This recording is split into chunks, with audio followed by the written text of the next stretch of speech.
नमस्कार। मैं कमलेश कबीर आपका एक बार फिर स्वागत करता हूं इस नए एपिसोड में। आज के इस एपिसोड में हम बात करने वाले हैं, एक तरफ हिंदू शरणार्थियों के लिए एक पीआईएल सुप्रीम कोर्ट में डाली गई है और दूसरी तरफ घुसपैठियों को बचाने के लिए एक अलग से जो है वो याचिका जिसपे सुनवाई चल रही है और दोनों याचिकाएं जो है वो सुप्रीम कोर्ट में एक ही साथ आ चुकी है। तो इसलिए इस पर जो है वो बात करना जरूरी हो जाता है।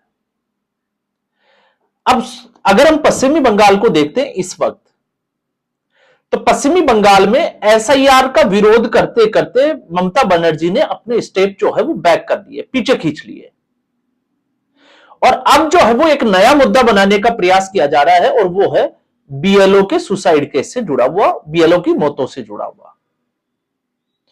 लेकिन यहां पर एक जो बात हमें जो समझनी चाहिए वो ये है कि कांग्रेस पार्टी और टीएमसी दोनों एक साथ सुर में सुर मिलाते हुए नजर नहीं आ रही है। तो आखिर ऐसा क्यों? और दूसरी तरफ आपने यह भी सुना होगा कि भारतीय जनता पार्टी नागरिकता बांट रही है। ऐसी खबरें जो है वो पश्चिमी बंगाल से आ रही है और दोनों ही ये खबरें जो है वो महत्वपूर्ण है। तो पहला, पश्चिमी बंगाल में भारतीय जनता पार्टी ने इससे पहले जो गलती की उस गलती को वो दोहराना नहीं चाहती। इसके लिए भारतीय जनता पार्टी ने माइक्रो लेवल पर अगर हम कहें तो बड़े जबरदस्त तरीके से पश्चिमी बंगाल के लिए तैयारियां शुरू कर दी है, या हम कहें कि चुनावी मैदान में उतर चुकी है। और इस वक्त यही एक कारण है कि ममता बनर्जी बड़े ही खौफ में, या हम कहें कि बौखला सी गई है। अब अगर हम उस गलती की बात करते हैं तो वो गलती है, आपने देखा होगा 2019 के लोकसभा चुनाव से पहले जो मतुआ समुदाय था उसको भारतीय जनता पार्टी ने नागरिकता देने के लिए एक वादा किया गया था और उस वादे का असर यह था कि 2019 में भारतीय जनता पार्टी की सीटों में अप्रत्याशित रूप से जो है वो बढ़ोतरी देखी गई। लेकिन उसके बाद उस या जो वादा किया गया था उस पर कोई काम नहीं हुआ। तो 2022 में भारतीय जनता पार्टी को उम्मीद से खराब जो है वो प्रदर्शन, या हम कहें कि सीटें मिली। तो अब ऐसी सूरत में भारतीय जनता पार्टी इस वक्त कैंप लगाकर अब उसमें हमें यह समझना पड़ेगा कि ये लोग आखिर है कौन। तो ये लोग हैं पाकिस्तान, अफगानिस्तान और बांग्लादेश के हिंदू शरणार्थी जो 1971 या उसके आसपास के समय के बाद से जो है वो पश्चिमी बंगाल में आकर रहने लग गए। तो ये सीधा मामला आता है सीएए का। अब दूसरी तरफ भारतीय जनता पार्टी जो अब तक करती आ रही थी कि वो ममता बनर्जी को सीधे तौर पर टारगेट नहीं करने के बजाय एक तरीके से लॉ एंड ऑर्डर के ऊपर और दूसरा घुसपैठिए का जो मुद्दा है उसी को मुद्दा बनाकर आगे बढ़ रही है। और इसमें किसी के लिए जो है वो कोई एक्सक्यूज, या हम कहें कि किसी के लिए कुछ कहने की जरूरत है नहीं, क्योंकि पश्चिमी बंगाल से जो भी विजुअल्स आ रहे हैं, क्योंकि हो सकता है राजनीतिक दल जो है वो इसके लिए आरोप प्रत्यारोप लगाए, लेकिन जो विजुअल्स बॉर्डर से आ रहे हैं उन विजुअल से साफ तौर से दिखाई देता है कि एसआईआर की प्रक्रिया के नाम से ही बहुत सारे घुसपैठिए जो है वो पश्चिम बंगाल छोड़कर वापस बांग्लादेश जा रहे हैं।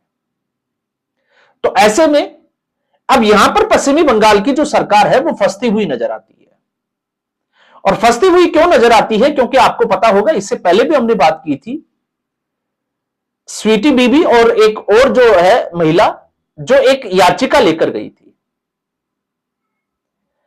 कलकत्ता हाईकोर्ट में, और कलकत्ता हाईकोर्ट ने उस याचिका पर सुनवाई करते हुए केंद्र सरकार को जिन 6 लोगों को बांग्लादेश वापस भेजा गया था, जो दिल्ली में जिनको डिटेन किया गया था और वापस भेज दिया गया था, उनको 1 महीने के अंदर वापस जो है वो भारत में लाने के लिए एक आदेश दिया था। केंद्र सरकार उसको चुनौती दी सुप्रीम कोर्ट में।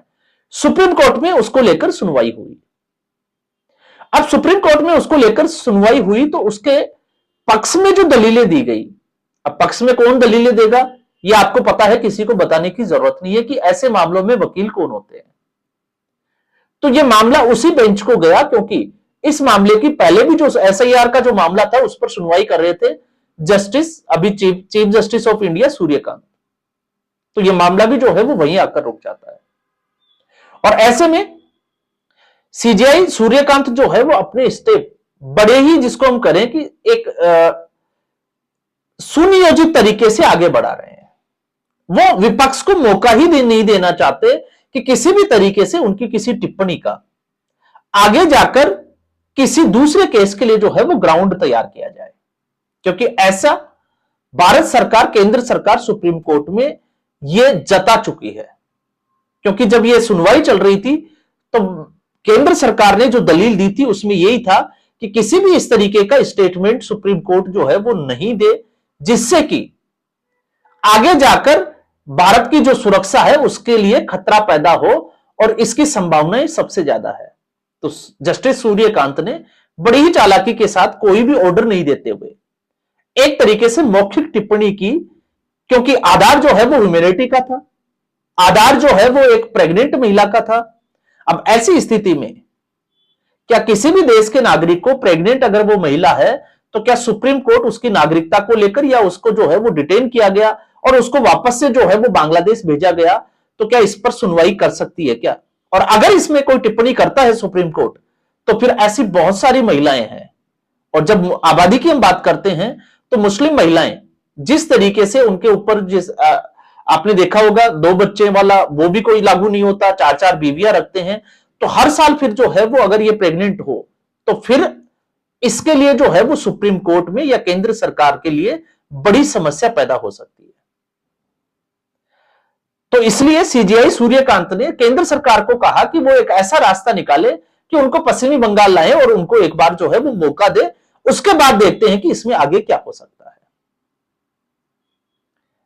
तो अब सवाल यह उठता है कि आखिर यह घुसपैठी है, क्योंकि जब आधार कार्ड की बात आती है, राशन कार्ड की बात आती है, वोटर आईडी कार्ड की बात आती है, तो फिर सवाल यह उठता है कि क्या यह नागरिकता के प्रमाण है क्या? और जब एसआईआर की बात आती है तो एक तरफ आप देखिएगा एसआईआर का विरोध किया जाता है, लेकिन अब ममता बनर्जी जो है वो इस खेल को सच में अगर देखें तो राजनीतिक तौर पे वो समझ चुकी है। अब वो एसआईआर का विरोध नहीं कर रही। अब वो एक जो है जिस तरीके से अभिषेक बनर्जी का स्टेटमेंट सुना ही होगा, वो एक भी मतदाता जो है वो छूटना चाहिए, उस मिशन मोड के ऊपर जो है वो टीएमसी काम कर रही है।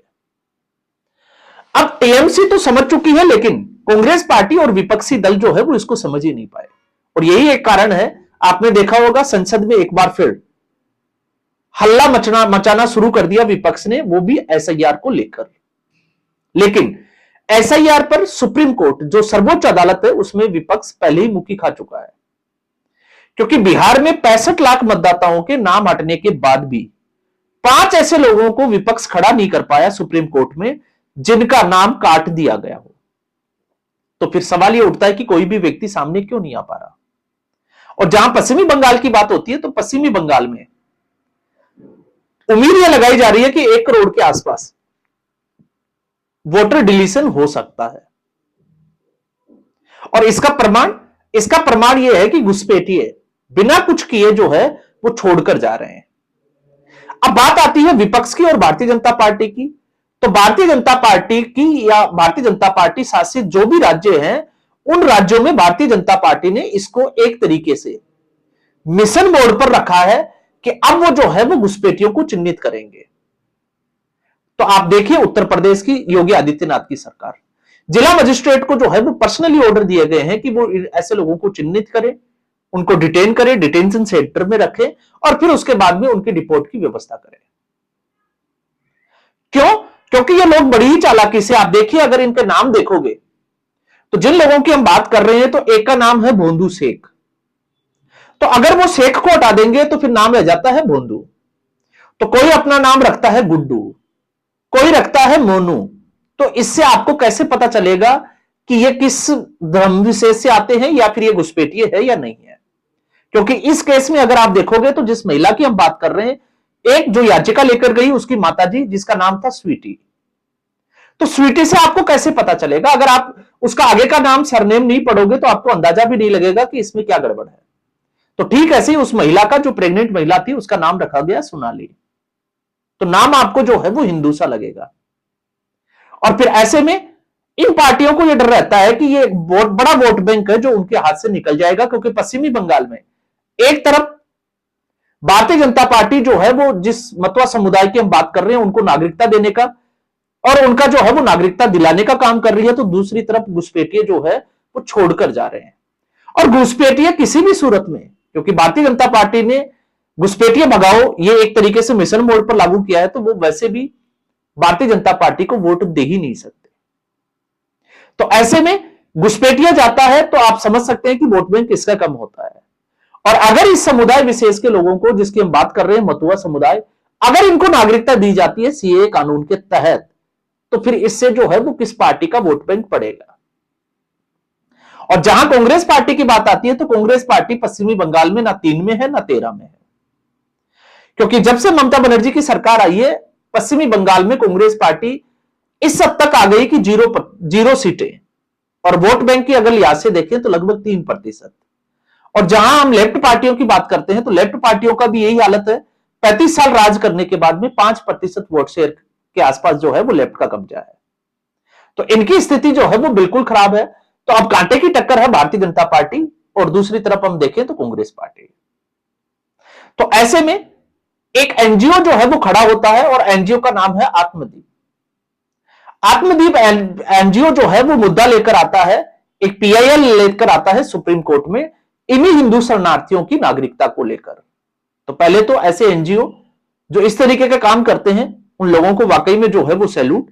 और दूसरा, विपक्ष को जो है वो क्या सीखने को मिल रहा है इससे, और विपक्ष की जो बौखलाहट है वो साफ तौर से देखी जा सकती है, क्योंकि विपक्ष इसको मुद्दा बनाने के बलैव जो है वो प्रयास कर रहा हो, लेकिन विपक्ष में ही आपसी जो राजनीतिक पार्टियां हैं उनमें विरोधाभास देखा जा सकता है। जैसे पश्चिमी बंगाल में लगातार यह मुद्दा बनाया जा रहा है कि इतनी जल्दबाजी क्यों, क्योंकि चुनाव जो है वो नजदीक है, तो ऐसे समय में बहुत कम समय में एसआईआर की प्रक्रिया कैसे होगी। तो आप इसके उलट महाराष्ट्र में देख लीजिए, महाराष्ट्र में भी जो है वो इसी तरीके की एक जो है जिसको हम कहें कि एक नैरेटिव सेट करने का प्रयास किया जा रहा है, जबकि उत्तर प्रदेश में इसके विपरीत जो है वो अखिलेश यादव ये कहते हुए नजर आते हैं कि अभी उत्तर प्रदेश में इलेक्शन नहीं है तो एसआईआर की जरूरत क्यों है। तो ये विरोधाभास आप राजनीतिक पार्टियां जो विपक्ष की है उनका देख सकते हैं कि खुद राजनीतिक पार्टियां एकमत दिखाई नहीं देती है। तो चूंकि मामला जो है वो सुप्रीम कोर्ट में है, अब सुप्रीम कोर्ट में इस मामले में बड़ा दिलचस्प है, क्योंकि एक तरफ हिंदू शरणार्थियों की नागरिकता को लेकर और दूसरी तरफ जो है वो घुसपैठिए। तो ममता बनर्जी की प्रॉब्लम अब जो है वो खुलकर ये निकल कर आ रही है कि वो घुसपैठियों के बचाव में उतरती है, लेकिन हिंदू शरणार्थी जिनको नागरिकता दी जा रही है उनके विरोध में खड़ी है। तो ऐसे में आप समझ सकते हैं कि ध्रुवीकरण जो है वो किस तरीके से होगा। तो आज के एपिसोड में बस इतना ही। उम्मीद करूंगा वीडियो एपिसोड आपको पसंद आया होगा। वीडियो को लाइक करें, शेयर करें, चैनल जरूर सब्सक्राइब करें। धन्यवाद।